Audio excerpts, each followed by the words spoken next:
Hello guys, I'm Roshan regarding Experiment Compiler Lab. This experiment is on intermediate code generation, and this is my code. And my code is in uh, C, and here I have a structure named exp, and it also has an object named k, and k contains two attributes. One is the POS and the one is OP. POS is to store the position of an operator, and OP is to store the operator.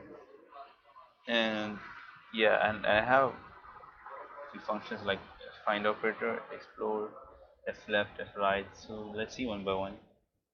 So when you start the in the main program, the first thing you do is you're gonna uh, find call the find operator function and then the explore function. So what the find operator does is it's going to initialize the k array, and it's going to go through the input expression, and it's going to find all the operators in it and store its position in k, and along with what the symbol is in the structure in k. And after that, the explore function is called. The explore function uh, invokes other functions including f left and f right. So here what we do is we have initialized I as 1, and we're going to start going through the expression until you make sure because no I is 1 usually do, because no expressions has the first character as an operator, so it's basically 1 like. And once you find something that is not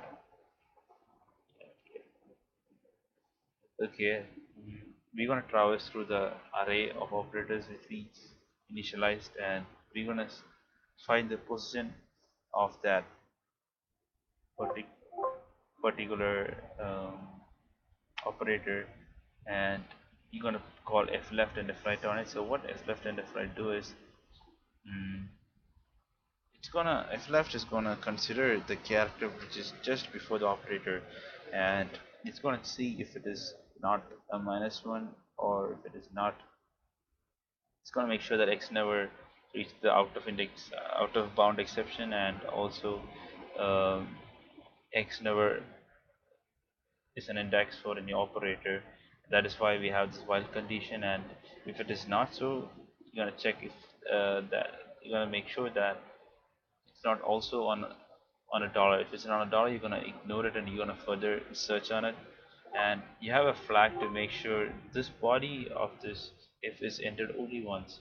And yeah, what we do is you're gonna keep moving left, and each time you store the value mm, of what is inside the string in left, an array name left, and uh, w is a variable used to traverse through the array left, and you're gonna initialize it with null. And you're going to anytime you use the character in the expression, you're going to replace it with a dollar. That's what is going on here. To make this code easier, I have actually printed it to see step by step. A similar operation is being carried out in f right. Yeah, similar operation is being carried out in f right, where if it's you're gonna move right side of the operator index which you have received, and you're gonna make sure the value x doesn't represent any operator, or x never goes till -1. And yeah, you're gonna also check if it's a dollar, you're gonna x is representing, then ignore it, move further. If it's not a dollar, and you're gonna run this part of the if one, like for the first time, make it use a flag, and the same thing. So you're gonna initialize the right array name right, and it is again controlled by w. You initialize it with the operator you just found, and also you're gonna change that operator you found into dollar, and you're gonna print it, and x increases like until it finds a operator, and that is f right function for you. Later in explore, what you do is you need something to represent a temporary variable. So For that, you create a temporary character. You have a variable temporary character. Temporary character was initialized with 90 here, so it is basically asking for a z.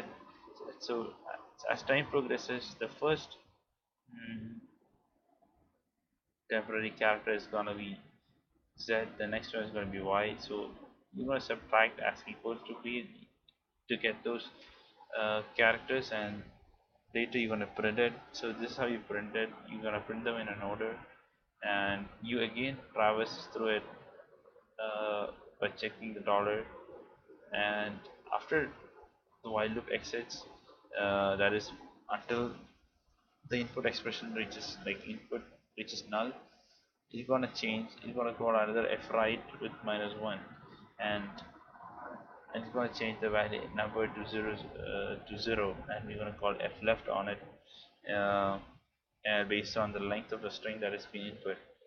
And in the end, you have a sequence of three address formats, um,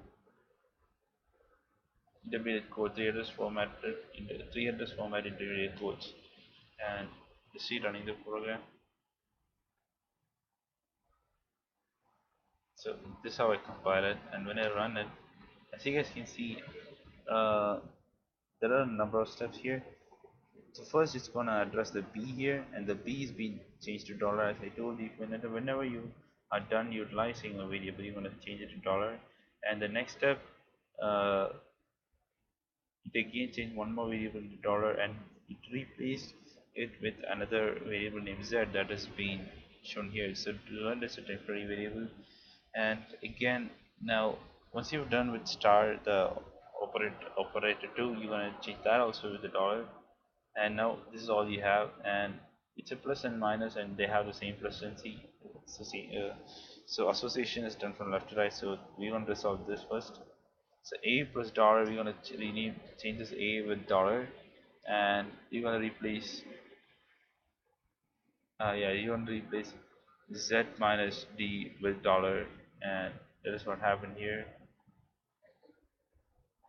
And yeah, in the end all the characters and the input expressions are converted, and you get all the three address format codes.